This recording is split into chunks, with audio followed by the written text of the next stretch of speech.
नमस्कार, मैं आनंद शर्मा मौसम विभाग से लेकर आया हूँ आपके लिए नवीनतम मौसम की जानकारी। इस हफ्ते जो अभी पास में गुजरा है उसमें जो सबसे अहम मौसम की घटना रही वो था एक कम दबाव का क्षेत्र जो अंडमान सी के आसपास बना था और फिर आगे की ओर बढ़ा और काफ़ी मजबूत होकर डीप डिप्रेशन का रूप उसने धारण कर लिया। और उसके चलते जो है हमारे काफ़ी सारे इलाके हैं जैसे तेलंगाना, उड़ीसा, मध्य महाराष्ट्र और साथ साथ जो है उसके आगे कोंकण तक उसका असर देखने को मिला और काफ़ी जगह बाढ़ जैसी स्थितियां भी पैदा हुई और अर्बन फ्लडिंग जैसी स्थिति भी देखने को आई। आइए देखते हैं कैसा मौसम रहा पिछले हफ्ते और आगे 2 हफ्तों में किस तरह का मौसम रहने वाला है। आइए, जैसा कि मैंने आपको बताया कि 9 तारीख के आसपास एक कम दबाव का क्षेत्र जो आपके अंडमान सी के आसपास बना और वो पश्चिम और उत्तर पश्चिम दिशा की ओर आगे की ओर बढ़ा और काफ़ी मजबूत हो गया। करीब करीब आपके 11 तारीख की बात करें तो ये एक डीप डिप्रेशन बन चुका था और 13 तारीख के आसपास इसने जो हमारा खासकर उत्तरी आंध्र प्रदेश का तट है काकीनाडा के आसपास, वहाँ उसने तट को पार किया।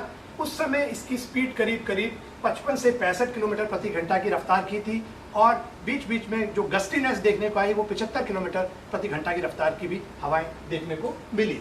और इस सब के चलते जो है आप समझ सकते हैं जब इतनी तेज रफ्तार की हवाएं चलती हैं और इस तरह का सिस्टम बनता है डीप डिप्रेशन, तो भारी से बहुत भारी वर्षा और अत्यधिक भारी वर्षा होती है ऐसी जगहों पर। और आप देख सकते हैं कि जैसे जैसे इसकी मूवमेंट है आप पूरा बिल्कुल देख सकते हैं, इसको यहाँ पे भी दर्शाया गया है। आगे चलते हैं और देखते हैं। और इस समय जो इसकी स्थिति है करीब करीब बात करें तो ये सिस्टम आगे बढ़ता हुआ पार किया इसने तेलंगाना को और तेलंगाना के बाद उत्तरी कर्नाटका को और आज की जो 15 तारीख की जो शाम की इसकी स्थिति है वो कोंकण के आसपास ये स्थित है और ये आगे की ओर बढ़ रहा है। और आने वाले 24 घंटों के अंदर यानी कि कल सुबह तक की बात करें तो ये अरब सागर में दोबारा अपने आप को अपीयर हो जाएगा और उसके 24 घंटों बाद ये और मजबूत बन के डिप्रेशन का रूप ले लेगा। अब आप देख सकते हैं इसके उपग्रह के चित्र से, ये जो उपग्रह है आपका यानी कि सैटेलाइट को हम कहते हैं आई इन द स्काई, यानी कि आपको सिनॉप्टिक व्यू देता है ऊपर से और आप बड़ा अच्छा देख सकते हैं कैसे जैसे जैसे कम दबाव का क्षेत्र आगे की ओर बढ़ा उसी के साथ साथ देखते हैं जो एसोसिएटेड कन्वेक्टिव क्लाउड्स हैं बेहतरीन आप देख रहे हैं इस एरिया को जिस स्थानों को उन्होंने प्रभावित किया, तो बहुत अच्छे से आप देख सकते हैं। और यही इस चित्र की बात करें तो ये दर्शा रहा है कि इस पीरियड के अंदर कहाँ भारी बहुत भारी वर्षा या अत्यधिक भारी वर्षा मिली, तो आप वो भी आप इस चित्र के माध्यम से देख सकते हैं। जहाँ जहाँ आपको रेड और पिंकिश कलर दिखाई दे रहा है उन क्षेत्रों में भारी या बहुत भारी वर्षा मिली है और जहाँ ब्लू कलर दिखाई दे रहा है वहाँ पर आपको भारी वर्षा मिली। और आप देख सकते हैं इस चार्ट के माध्यम से खासकर 13 तारीख को आपके तटीय आंध्र प्रदेश के आसपास जो है अत्यधिक बारिश मिली और 14 तारीख को भी आपके उड़ीसा और तेलंगाना और तटीय कर्नाटका के पास आपको अत्यधिक भारी वर्षा मिली। बाकी के दिनों में भारी वर्षा देखने को मिली। खासकर आपकी बात करते हैं तो तेलंगाना, रायलसीमा, मध्य महाराष्ट्र, आंध्र प्रदेश और आपका कर्नाटका और उड़ीसा, इन क्षेत्रों में जो है भारी से बहुत भारी वर्षा और कुछ जगहों पर अत्यधिक भारी वर्षा भी देखने को मिली। और आप देख सकते हैं उनकी जो मात्रा है इस टेबल में दिखाई गई है। और खासकर मैं बात करूंगा हैदराबाद की, तो हैदराबाद के आप देखेंगे तो उस्मानिया यूनिवर्सिटी में जो हमारी वेधशाला लगी है ऑब्जर्वेटरी, वहाँ पर करीब करीब 25 सेंटीमीटर बारिश दर्ज की गई। और वहीं जो ग्रेटर हैदराबाद है वहाँ करीब एक स्टेशन है तो 32 सेंटीमीटर के आसपास भी वर्षा दर्ज की है। और इसी के चलते जो है ग्रेटर हैदराबाद और खासकर जो पुराना हैदराबाद है वहाँ की गलियाँ जो है बिल्कुल नदी में तब्दील हो गई थी और अर्बन फ्लडिंग देखने गई और काफ़ी नुकसान भी हुआ। और तेलंगाना में करीब करीब 23 लोगों की जानें भी गई और बाकी के क्षेत्र में भी आप देख रहे हैं मुंबई में भी भारी वर्षा दर्ज की गई है। अब बात करते हैं इम्पैक्ट बेस्ड फोरकास्ट की, तो भारत मौसम विज्ञान विभाग का एक नया प्रयास है इम्पैक्ट बेस्ड फोरकास्ट, यानी कि जो मौसम का पूर्वानुमान हम दे रहे हैं उसका क्या असर दिखने वाला है।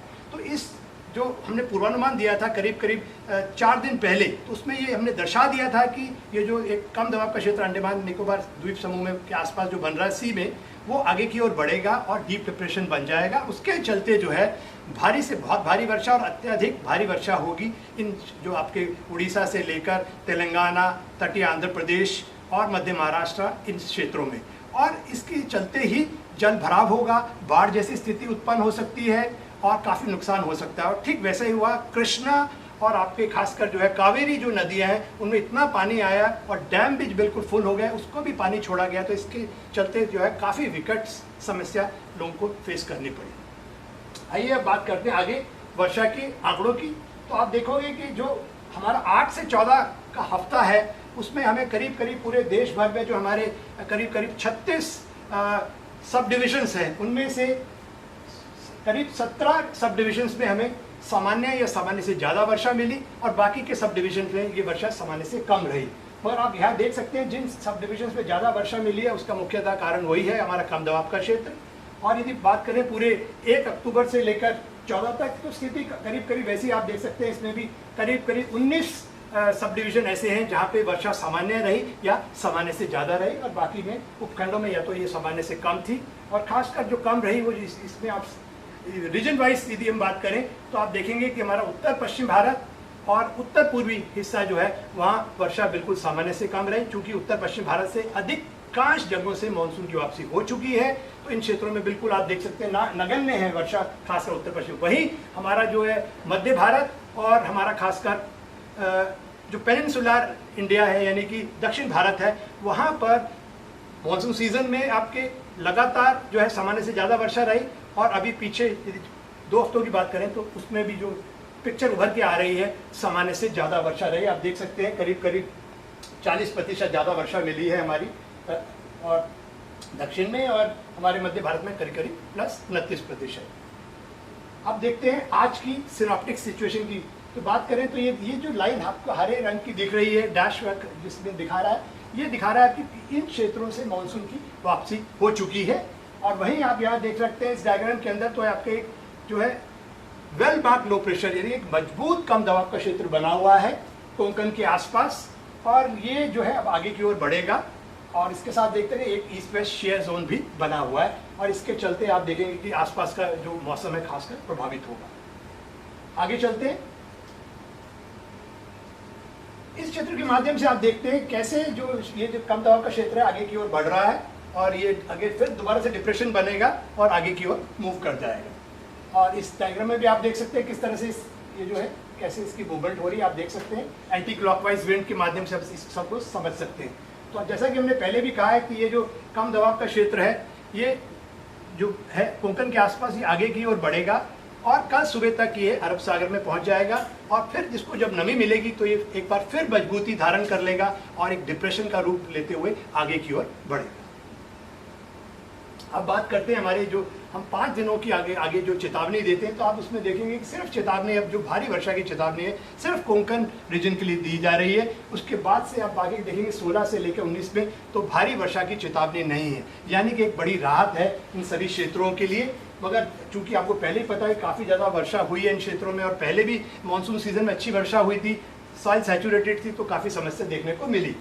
अब हम बात करते हैं तो आगे यदि समुद्र की बात करें तो जैसे ही ये कम दबाव का क्षेत्र जो अभी कोंकण के आसपास है और समुद्र में कल सुबह पहुंचेगा और उसके 24 घंटों में ये डिप्रेशन बनेगा तो उसके चलते एक बार फिर जो है हवाएं बहुत तेज हो जाएंगी और जैसे से आगे की बढ़ेंगे 16-17 को तो ये हवाओं की स्पीड जो है करीब करीब 65 किलोमीटर प्रति घंटा की रफ्तार की और बीच में 75 किलोमीटर प्रति घंटा की रफ्तार की भी हो सकती हैं। तो इसलिए खासकर जो मछुआरे हैं हमारे वो यदि समुद्र में हैं तो वो जल्दी से वापस आ जाएं और बिल्कुल समुद्र की रुख ना करें क्योंकि समुद्र में काफ़ी उथल पुथल होने वाली है, तेज हवाएं होंगी तो इसलिए सावधानी विशेष बरतें। उसके लिए मौसम विभाग ने बिल्कुल चेतावनी क्षेत्र दिखा रखा है आपको, बिल्कुल इस क्षेत्र से आपको बचना है। तो खासकर मछुआरों के लिए चेतावनी है मौसम विभाग द्वारा कि समुद्र की ओर रुख ना करें इन क्षेत्रों में। अब आप इस डायग्राम के माध्यम से भी देख सकते हैं कि कहाँ आपका सर्कुलेशन बना हुआ है। ये बेसिकली हमारा जो एक्सटेंडेड जो मॉडल है मल्टी मॉडल इंसैम्बल उससे आप देख सकते हैं। इसमें भी आप देख रहे हैं कैसा सर्कुलेशन को दर्शाया गया। आगे चलते हैं। इस डायग्राम के माध्यम से हम देख सकते हैं कि अगले 2 हफ्तों में खासकर जो जैसे हम आगे बढ़ते हैं तो ये साइक्लोन का सीजन शुरू हो जाता है तो उसमें किस तरह की स्थितियां रहने वाली हैं। तो जैसा कि इस डायग्राम के माध्यम से सजाया गया है 16 से लेकर 22 यानी कि अक्टूबर तक, तो आप देख सकते हैं कि जो कम दबाव का क्षेत्र कोंकण में बना है वो आगे बढ़ेगा और एक डिप्रेशन बन जाएगा ये आगे यानी कि कल सुबह के आगे 24 घंटों के बाद।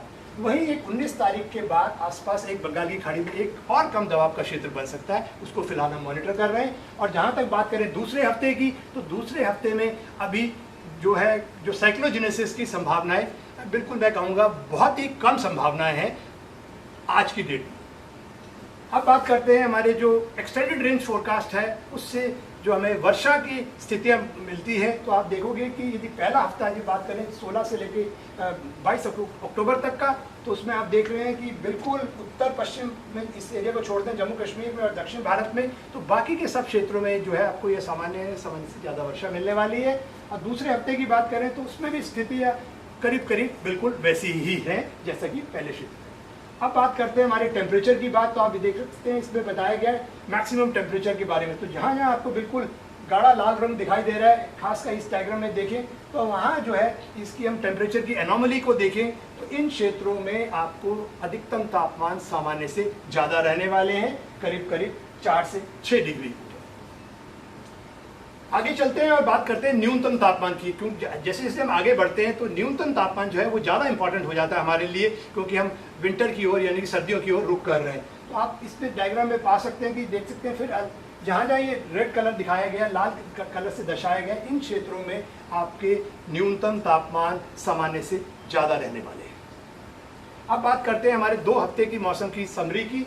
तो आप जैसा कि हमने पहले भी आपको बताया कि जो कम दबाव का क्षेत्र जो है, मजबूत कम दबाव का क्षेत्र जो कोंकण के आसपास बना है, वो आगे की ओर पश्चिम उत्तर पश्चिम दिशा की ओर बढ़ेगा और कल सुबह तक ये अरब सागर में पहुंच जाएगा। उसको जैसी नमी मिलेगी तो वो और मजबूत होगा और उसके 24 घंटों के बाद वो डिप्रेशन में कन्वर्ट हो जाएगा, यानी कि और मजबूती धारण कर लेगा।